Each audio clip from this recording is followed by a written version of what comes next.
शांति करो श्री राम, जग में शांति करो। शांति करो श्री राम, जग में शांति करो। शांति करो श्री राम, जग में शांति करो। शांति करो श्री शांति करो श्री राम, जग में शांति करो। शांति करो श्री राम, जग में शांति करो। शांति करो श्री राम, जग में शांति करो। शांति करो श्री राम, जग में शांति करो। शांति करो श्री राम, जग में शांति करो। शांति करो श्री राम, जग में शांति करो। शांति करो श्री राम, जग में शांति करो। शांति करो श्री राम, जग में शांति करो। शांति करो, शांति करो श्री राम, जग में शांति करो। शांति करो, शांति करो, शांति करो श्री राम, जग में शांति करो।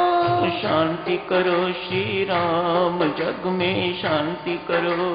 शांति करो श्री राम, जग में शांति करो। शांति करो श्री राम, जग में शांति करो। बहुत बहुत धन्यवाद माला, बहुत बहुत धन्यवाद शबनम जी। साधक जनों, कल ही हरिद्वार से लौटा हूँ। 5 रात्रि साधना सत्संग था, वहाँ पर बहुत सेवा करी शबनम जी ने। सदाई करती हैं, सब जगह ही करती हैं। बहुत सेवा की श्री अनिल दीवान जी ने। 16-17 घंटे स्वामी जी महाराज के कमरे के आगे खड़े रहते थे। इसके अलावा कुछ और भी किया होगा, मुझे पता नहीं। बहुत सेवा की साधक जनों। श्रीमती सीमा खेरा ने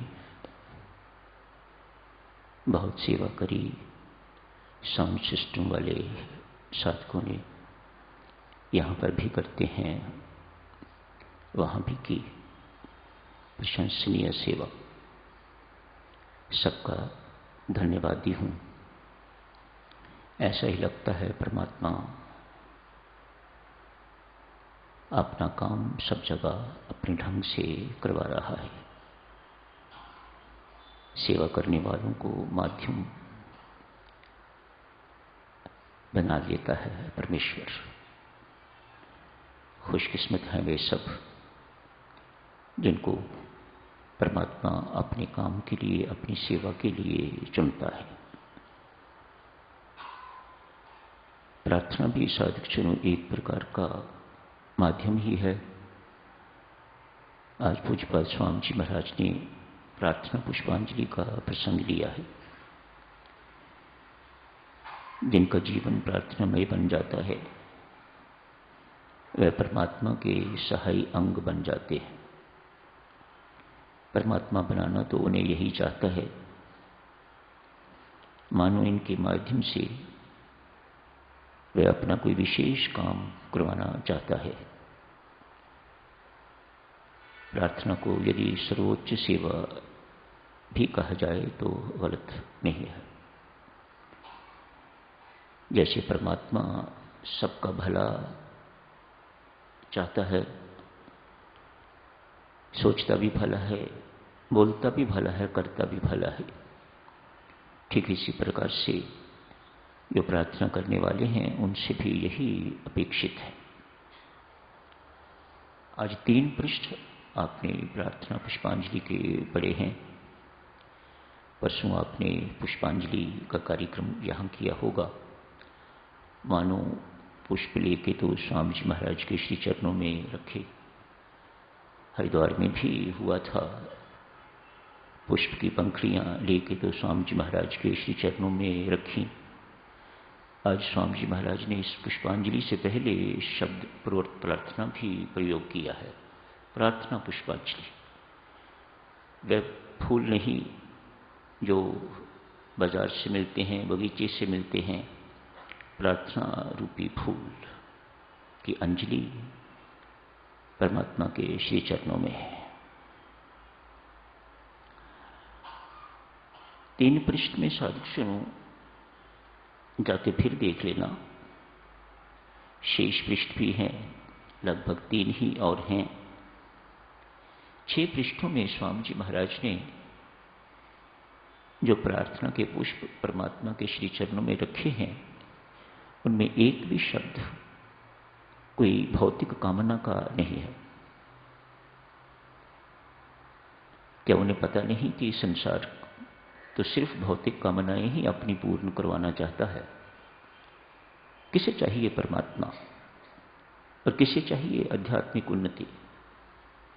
कोई अपना आंख का रोग ठीक करवाना चाहता है, कोई निसंतान है तो उसे संतान चाहिए,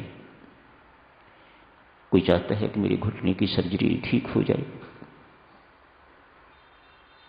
कोई रोगी है किसी प्रकार का उसका रोग ठीक हो जाए, किसी के ऊपर कोई मुकदमा आया है उसका मुकदमा ठीक हो जाए, जीत जाए, किसी का बिजनेस थोड़ा नीचे हो रहा है तो वह चाहता है कि ऊपर हो जाए, फिर और ऊपर बढ़ता जाए। सबकी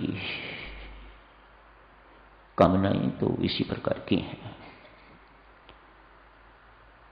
यहां प्रार्थना कोश में इसी प्रकार की समस्याएं आती हैं। जो प्रार्थना करने वाले साधक हैं उन्होंने देखा होगा कि किसी को कोई आध्यात्मिक समस्या नहीं है। स्वामी जी महाराज ने 6 पृष्ठों में कहीं नॉन आध्यात्मिक कोई बात ही नहीं की, चर्चा ही नहीं की है। मानो जो आप मांगते हो मांगने वाली चीजें नहीं हैं। जो मांगने वाली चीजें हैं वह स्वामी जी महाराज ने उनका वर्णन किया है। अपना स्वास्थ्य ठीक है, भाई का ठीक नहीं तो उसकी चिंता, उसके लिए प्रार्थना, भाभी की चिंता, बच्चों की चिंता, अपनों की चिंता, औरों की चिंता, अपने सगे संबंधियों जिनका शरीर से संबंध है, दूसरे नहीं। व्यक्ति इसी घेरे में घिरा हुआ रहना चाहता है, इससे बाहर नहीं निकलना चाहता। स्वामी जी महाराज द्वारा की हुई प्रार्थना आपको इस सीमित घेरे में, इस कुएं में नहीं रखना चाहती, सागर में ले जाना चाहती है। घुमा फिरा के यदि कोई आध्यात्मिक समस्या अपनी वर्णन भी करता है तो एक ही समस्या है, हमारा ध्यान नहीं लगता। सुनी सुनाई समस्या, ये कोई समस्या उनकी नहीं है। कभी वे लोग ध्यान में बैठे ही नहीं तो उनकी समस्या क्या हो सकती है? कभी उन्होंने आत्मिक उन्नति चाहिए ही नहीं, कभी उन्होंने आध्यात्मिक प्रकाश, भीतर प्रकाश, परमात्मा का प्रकाश चाहा ही नहीं। वे अंधकार में जी रहे हैं, इसी में रहना चाहते हैं वे। आज स्वामी जी महाराज ने 3 पृष्ठ में कहीं किसी ऐसी कामना का नाम तक नहीं लिया। कामनाओं के पीछे भागने वाले का ध्यान क्या कभी लग सकेगा? कभी नहीं। जिनकी कामनाएं भौतिक कामनाएं हैं उनका ध्यान कभी नहीं लग सकेगा। इस जन्म में नहीं, अगले जन्म में, उससे भी अगले जन्म में, ऐसा शास्त्र कहता है। इनका त्यागना मुश्किल नहीं, बहुत आसान। इनकी पूर्ति ही मुश्किल है, इनका त्यागना मुश्किल नहीं। पूर्ति तो आपके हाथ में है, नहीं त्यागना तो आपके हाथ में है। बी बोल्ड, इनका त्याग कीजिएगा। इनकी पूर्ति नहीं आप कर सकते। एक की पूर्ति यदि परमात्मा से आप करवा भी लेते हो तो अनेक और कामनाएं उससे अधिक और खड़ी हो जाती हैं। ये आप सबका अनुभव है, यट हम छोड़ नहीं पाते, कमजोर जो ठहरे। आज साधक में एक युवक संत, बहुत अच्छा संत, परमात्मा का भक्त, किसी एक सिद्ध महात्मा के दर्शनार्थ गया है। दर्शन हुए, प्रणाम किया। महात्मा को भक्त बहुत पसंद आया, युवक बहुत पसंद आया। इतनी छोटी आयु में इतनी उच्च उपलब्धियां, अध्यात्म में कोई IAS ऑफिसर नहीं बना, कोई फॉरेस्ट ऑफिसर नहीं बना, कोई इनकम टैक्स ऑफिसर नहीं बना। आध्यात्मिक उपलब्धियां, इससे महात्मा बहुत इंप्रेस हुए हैं। कहा बेटा मैंने अपने स्थान पर जाना है, अमुक स्थान पर मेरे से चला नहीं जाता, रात्रि का भी आगमन हो रहा है, मुझे अपनी पीठ पर उठा के वहां तक छोड़ दोगे? कुछ 1 किलोमीटर का डिस्टेंस है। जरूर बाबा श्री, ये पीठ किस काम आएगी? और शुक्र है एक महात्मा आज पीठ पर बैठेंगे, आप बैठिए। अपनी पीठ पर उन्हें बैठा के ले गए हैं। गंतव्य स्थान तक पहुंचते पहुंचते रात्रि के 11 साढ़े 11 बज गए। वहां पर उन्हें उतारा, चरण पकड़े, कहा महात्मा कोई और सेवा हो मेरी योग्य तो मुझे बताइएगा। थकान का जिक्र नहीं, किसी प्रकार का कोई जिक्र नहीं, कोई और सेवा हो महात्मा तो वो मुझे बताइएगा। सिद्ध महात्मा बहुत प्रसन्न हुए और प्रसन्न होके तो ऐसे हाथ किया, हाथ में एक सोने के सिक्कों की थैली आ गई। मैंने अर्ज करी ना, बहुत सिद्ध महात्मा थे, सिद्धों के पास ऐसी सिद्धियां होती। आप तो ऐसी सिद्धियां चाहते नहीं ना। स्वामी जी महाराज तो ऐसी सिद्धियां न किसी को देना चाहते हैं और न चाहते हैं कि किसी के पास इस प्रकार की सिद्धियां हों। वे तो अपने मार्ग के अनुसार ही आपको चलाना चाहते हैं। वह थैली इस युवक को दी। युवक ने खोल के देखा तो सोने के सिक्के। कहा महात्मन ये क्या? यदि आपसे भी नश्वर ही मिलेगा तो मेरे प्रभु शाश्वत किससे मिलेगा? थैली उनके चरणों में रख दी। कैसा मार्मिक प्रश्न। यदि महात्मन आपसे भी नश्वर ही मुझे मिलेगा जिसको मैं बहुत पहले छोड़ चुका हूं, मैं अपनी नश्वर कामनाएं छोड़ चुका हूं, अपनी नश्वर वस्तुओं व्यक्तियों की मांगें अपनी जिंदगी में छोड़ चुका हूं, मैं तो इससे बहुत आगे निकल चुका हुआ हूं।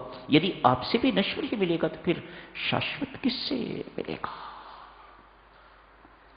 एक जौहरी की दुकान पर जाके, एक ज्वेलर की दुकान पर जाके व्यक्ति कोयला ही मांगे जहां से आपको अनमोल रतन मिल सकता है, तो सदक्षणों सोचने की बात है कि हमारी बुद्धि किस प्रकार की है।